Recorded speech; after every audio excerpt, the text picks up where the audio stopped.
है मतलब पाकिस्तान के लिए एक और बेइज्जती भरी बात। बाबर आजम मतलब उन्होंने अपनी पारी तो खेल ली, हाफ सेंचुरी भी करी, लेकिन एज कैप्टन वापसी कर रहे थे और वहां पर वापसी करते हुए उनकी टीम मतलब आप ये मानो भाई कि 120 ऑल आउट ये हुए हैं तो इनकी इज्जत बच गई है, वरना ये टीम 71 पर 9 थी और लग रहा था कि शायद 80 ऑल आउट कुछ ऐसा हो जाएगा। हालांकि वहां पर बात करें तो पर्टिकुलरली वो जो पार्टनरशिप हुई थी, जिस तरीके से बाबर आजम और मोहम्मद अब्बास, इन दोनों ने जिस तरीके से थोड़ी सी एक पार्टनरशिप लगाई नीचे नीचे से इन्होंने ये रन बना दिए ताकि ये पहुंच गए 120 तक। बट इस मैच में अगर हम अभी बात करें तो यहां पर आप देख सकते हैं भाई जेडन सील्स ने जो है सेकंड इनिंग्स में फाइफर कंप्लीट किया, फर्स्ट इनिंग्स में जो है फाइफर रहा था जस्टिन ग्रीव्स के नाम पर। और इस मैच में जब हम कल बात कर भी रहे थे भाई कि अपने आप में एक ऐतिहासिक एक आपने मोमेंट, एक फेज देखा जहां पर 5 ओवर डाले थे जस्टिन ग्रीव्स ने और 5 ओवर, पांचों के 5 मेडन ओवर्स रहे थे वो, और उन पांचों ओवर्स में हमने क्या देखा था कि एक एक विकेट थी। वो अभी तक कभी आपको जो है क्रिकेट हिस्ट्री में देखने को नहीं मिला। और जेडन सील्स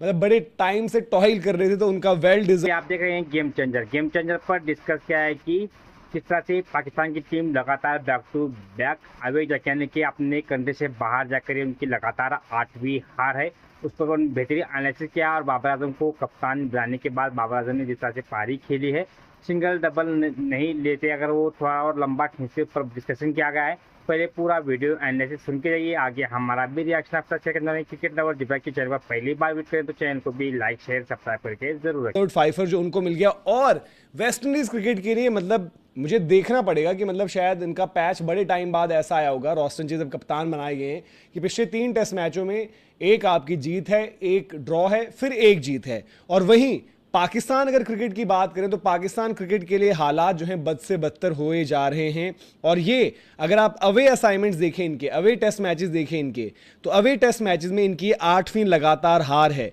और ये सिलसिला आपका शुरू हुआ था जब ये ऑस्ट्रेलिया गए थे और वहां पर ऑस्ट्रेलिया में 3 मैच इन्होंने हारे, लगातार 3 मैच हारे थे। फिर 2 मैच साउथ अफ्रीका जाकर दोनों मैच वहां पर हारे, फिर बांग्लादेश जाकर भी आपको याद होगा कि बांग्लादेश में दोनों टेस्ट मैचेस अभी हार गए थे। तो 3 आपके ऑस्ट्रेलिया वाले, 2 फिर आपके South Africa, 2 Bangladesh, 7 test matches जो आते हैं।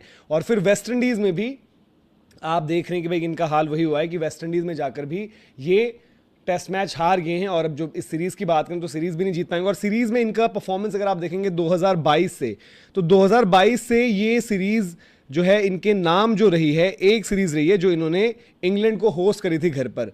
बाकी आप अगर इनके रिजल्ट्स देखेंगे 2022 ऑनवर्ड्स, ऑस्ट्रेलिया 1-0 इनके घर पर जो है वो जीत कर गई थी। पाकिस्तान जब श्रीलंका गई तो वहां पर जो है 1-1। फिर जो है इंग्लैंड जब पाकिस्तान में आई थी उससे पहले वो बेसबॉल वाली, तो इंग्लैंड 3-0 जीत कर गई थी। फिर उसके बाद जो है न्यूजीलैंड वो आपकी 0-0 रही थी। हाँ, इसके बीच में एक थी जब पाकिस्तान जो है श्रीलंका गई थी और वहां पर पाकिस्तान 2-0 जीती थी 2 मैचेस। और उसके बाद इनका वो सिलसिला शुरू हुआ कि भाई कि मैच जीतने के लाले पड़ गए।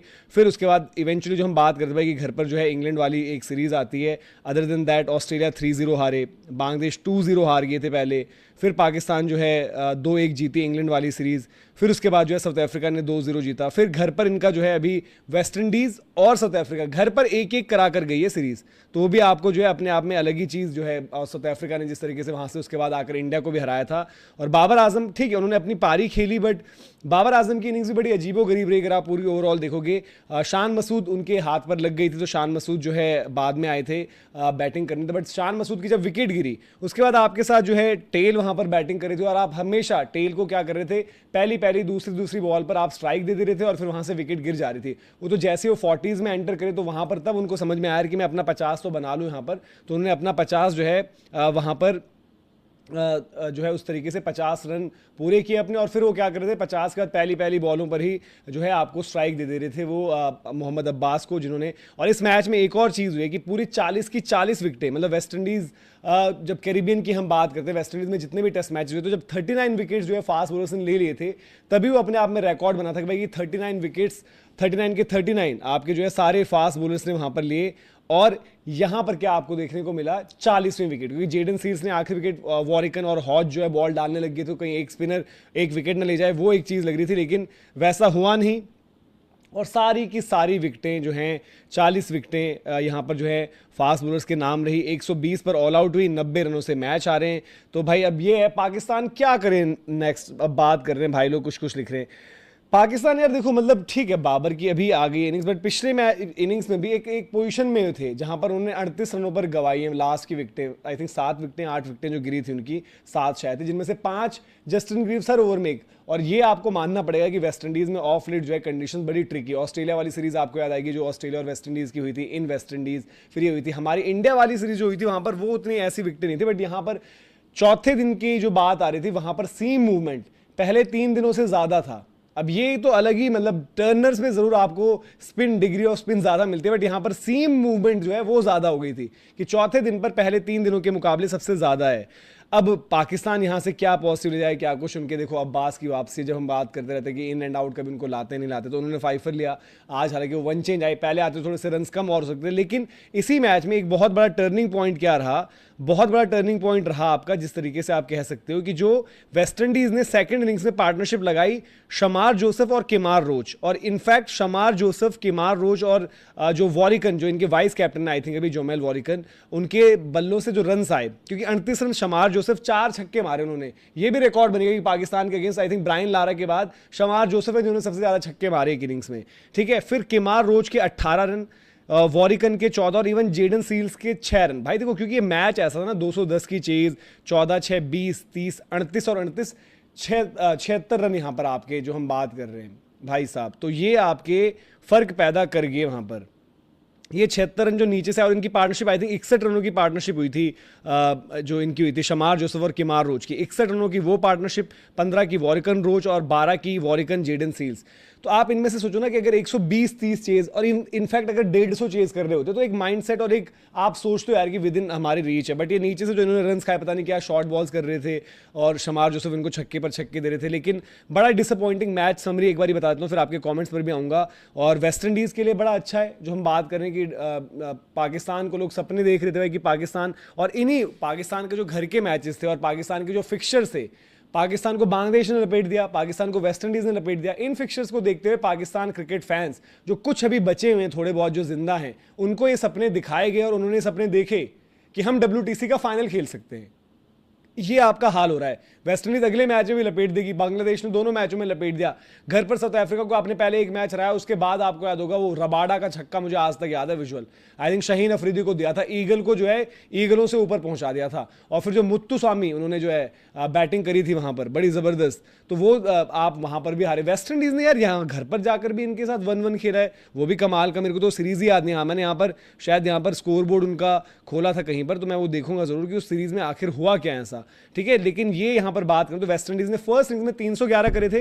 अच्छा, वेस्ट इंडीज का भी हालांकि आप कह सकते हो कि एकदम से जो है कोलैप्स हुआ था, 231 पर 4 थे वो, तो इनका कोलैप्स हुआ, 311 पहुंचे। इनकी अगर बात करें तो केविन हॉज के 84 रन थे, शे होप ने 92 करे, उसके अलावा फिर स्कोर नहीं आया। शमार जोसेफ ने फर्स्ट इनिंग्स में भी जो है नीचे से आपके 23 रन करे। अब पाकिस्तान 282 ऑल आउट हुई, लेकिन पाकिस्तान बड़ी अच्छी पोजीशन पर थी, 244 पर 3। फिर जस्टिन ग्रीव्स का वो 5 ओवर का फेज आता है। इनफैक्ट जस्टिन ग्रीव्स ने इस इनिंग्स में भी जो 2 ओवर डाले, उन 2 ओवरों में 2 विकेटें आई, तो एक फेज उनका ऐसा रहा कि 7 ओवरों में 7 विकेटें ली। बाकी के जो 2 ओवर थे बाद के जो इस इनिंग्स में डाले आकर, उसमें रन गए थे, बट पहले इनिंग्स के 5 ओवर, 5 के 5 मेड इन जो मैंने बात करी भाई, कि वो मुझे नहीं लगता कि वो फीट आपकी रिपीट होगी यहाँ पर। तो 282 इस मैच में इकलौते सेंचुरियन जो वेस्ट इंडीज और पाकिस्तान के बीच में जो पहला टेस्ट मुकाबला खेला गया, उसको वेस्ट इंडीज की टीम ने 90 रन से जीता है। देखा है तो पाकिस्तान की टीम इस मुकाबले में अप एंड डाउन रही है, क्योंकि पहले जिस तरह से उन्होंने वेस्ट इंडीज को 311 रन पर रोकने के बाद जो शुरुआत उनकी पहली पारी में हुई, क्योंकि 242 पर उनका सिर्फ 2 विकेट गए थे, क्या 3 गए थे, लेकिन उसके बाद जिस तरह से उनका कोलैप्स हुआ, 38 रन के ऊपर उनके बाकी 7-8 विकेट जाते हैं, यहाँ से पाकिस्तान की पूरी पनौती स्टार्ट हो गई है। दूसरे मुकाबले में वेस्ट इंडीज को कम स्कोर पर रोकने में कामयाब नहीं हो पाए, क्योंकि आखिरी के जो उनके टेलेंडर बल्लेबाज है शमार जोसेफ, केमर रोच, वॉरिकन, इन्होंने जिस तरह से पारी को संभाला और 181 के पास ले गए, यहाँ से पाकिस्तान की टीम की दिक्कतें बनना स्टार्ट हो गई थी, क्योंकि 211 रन का टारगेट पाकिस्तान को चेस करना था। जब चेस करने आते हैं तो पाकिस्तान के टॉप ऑर्डर के बल्लेबाज इक्का दुक्का रन ही बनाकर अपना विकेट फेंक कर चले गए।